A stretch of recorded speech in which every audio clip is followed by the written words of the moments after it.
Kuna swali sana linatembea kwa TikTok sana. Eti wewe ushawahi kupata mtu lakini mtu sahihi lakini ni mume wa mtu. Wewe msichana wewe. Ni sahihi kwa sababu ni mume wa mtu.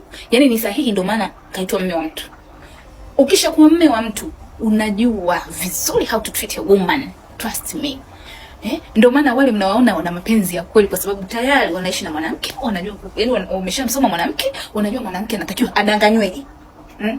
Ndio maana wanakuwa sahihi kwa sababu ni wajanja kuliko hata wewe boyfriend wako sasa hivi. Ndio maana akili yako ndogo inamuona mwanaume wa mtu kwako wewe ni sahihi.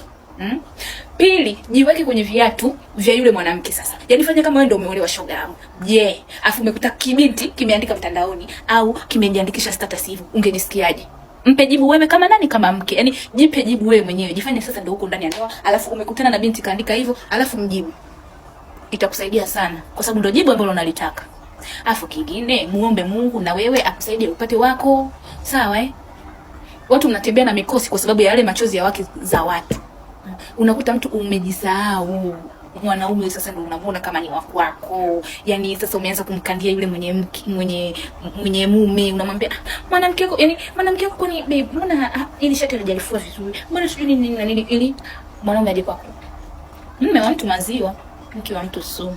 Darling, mume wa mtu ni mzuri kwa sababu wanaume washaka na wanawake kwenye ndoa, anajua jinsi ya kumdanganya mwanamke, anajua mwanamke anataka nini, ndio maana akili yako ndogo inamuona mume wa mtu sahihi.